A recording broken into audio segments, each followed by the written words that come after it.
Despite calls from pundits across Major League Baseball, one of which was Jeff Passan, ESPN's #1 baseball guy, Pittsburgh Pirates general manager Ben Cherington squashed any chance of trading away superstar pitcher Paul Skenes this season.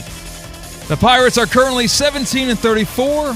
Are the Pirates right to not even consider this as a possibility? You wonder, because if the plan is to re-sign him to a big contract that he is worth, then yes, of course it's the right move. And I'd assume that they're going to do that. I assume that they're going to open up the checkbook for this guy. If there's one guy to do it for, it's him. But what Passan's trying to say is that, hey, the Pirates don't spend money. He might not want to go to Pittsburgh. He might not want to hang around. He might not want to deal with the ownership that doesn't spend. Should they capitalize on the control with his contract, with all the service time that he still has ahead of him on that cheap rookie contract before you have to sign him and trade him away and accumulate assets? It makes sense in theory, but it just makes the Pirates such an undesirable location. If they're going to trade away the one golden ticket, you tune out fans. It's just a no-brainer. Right. You have to keep him around because he sells tickets, number one, but number two, the fan would completely shut out the team if he ever got moved. I could argue the fan has already shut out the team when he's not on the starting pitching. This would be the point of no Yep. return if they did that. Agreed. So for everything Colin said there, I agree 100%. I also want to go back to a point that's been mentioned on this show before. Are we sure the Pirates are going to open the checkbook up? Brian Reynolds is the highest contract that they've ever signed somebody who was $106.7 million over 8 years. Mitch Keller, number 2, $77 million over 5 years. It's all extensions, too, yeah. They don't sign the big player. And you talked about it before. How many playoff appearances in 50 years? Like, dude, this is a team where, first off, we really don't understand why the owners still own the team. They own the team still because it's a cash cow, and Major League Baseball is a profitable thing to own a team in. But the fact that they refuse to make the team better, I think says a lot about that ownership group. And I'm not sure they're going to dish out the $500 million it's going to be to keep Paul Skenes. And then I guess maybe they're just going to capitalize on the 6 years of the Paul Skenes jerseys being sold and then just let him walk away to the Yankees. That's probably what this is going to end up being. Dude, I agree. You talk about one in the hand, two in the bush. The Pittsburgh Pirates have like 6 in the hand. That right now they can trade for, 50 in the bush. Paul Skenes traded right now would be the greatest value of a player being traded we've ever seen in Major League Baseball. But let me play devil's advocate here. In their thought process, when, to Colin's point, that year 5.5 comes up, I mean, what? He's still going to be pending injury, which you can't really, monitor. How much would the fans value? There's something like, video game-like to what you're saying, I agree.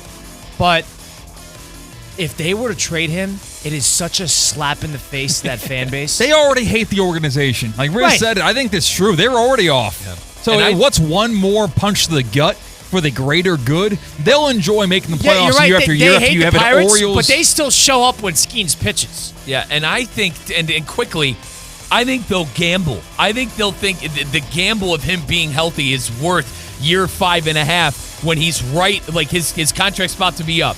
That trade deadline, I could see them trading him. I could see them trading him and capitalizing. Yeah. And with year 5.5, what's the difference? Like, if anything, Skenes' value is going to probably be even higher in year 5.5. They want him because they want the control. You could get a lot back if you don't have to pay him for 5 years and you could keep him on the books. And you have all that with the arbitration years ahead of them. I hear you, Kyle, but maybe you trade him to an organization like the Dodgers or the Yankees where it's a blank check. Unless it's Juan Soto wanting $750 million. That's probably why they won't do it. That's probably why they won't break the bank on that, because they don't necessarily. Because that would be, you're right, it would warrant a crazy haul. They would bankrupt the team if they were going to give it up. But you got to think about the teams that, number one, can afford that, can put together a package that would even quantify the value of Paul Skenes. Mets, Dodgers, but the Yankees. Mets and the Dodgers, do they want to give up their whole farm system for a guy they're going to be able to afford in 4 years? The Yankees maybe would have last year. No? Well, if he was available, they could just buy him. If anything, they're going to be banking on them trying to trade him years down the line, because technically, he's got less value, less leverage because there's no guarantee he'd re-sign wherever he goes. No, but I hear that. I hear the diminishing returns where his value is going to be very high, and there'll be one of these seasons, if it's not this year, maybe next year. If not next year, maybe the year after that, where a team is so desperate because they see that window. They see it right there, and they are one arm away, one ace away. Maybe it's an injury. Maybe it's a problem with roster construction, and they'll give you a king's ransom for Paul Skenes even without the 5.5 years. It always happens. It always happens. I mean, it happened with Sabathia in Milwaukee. Happened with Soto, and he ended up leaving. So that's why it gets tricky. It is apples to oranges, but the fact that the Angels did not get anything out of Shohei Ohtani leaving their organization, and he ends up going across the state, across the town, really stuck with me as a non-Angels or Dodgers fan. I don't care. And Christian, you want to know what the Angel owner said?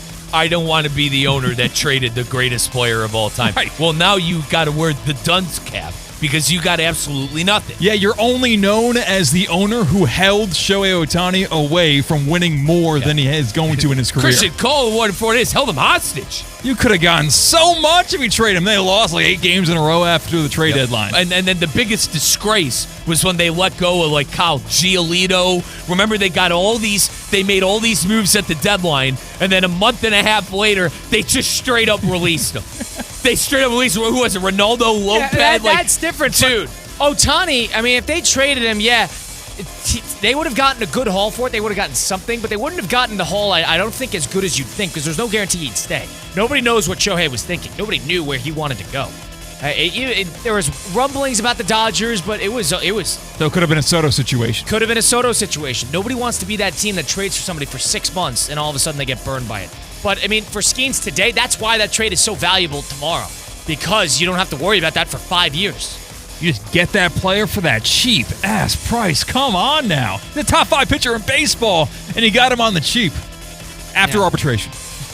It's bizarre. No. But the Pirates are just going to hold him hostage and let him go after I'm under 6 the years. impression they're going to pay him in some capacity. I don't know. It's going to be $500 million. They got to. They can't pay. They can't They're afford not anyone. spending If you think they're bad now, they're going to I'm under the impression they're going to have to open up the checkbook eventually for him, and maybe they will. Maybe they won't, and maybe by then, baseball will have a salary cap. Keep that in mind. Yeah. Number 2.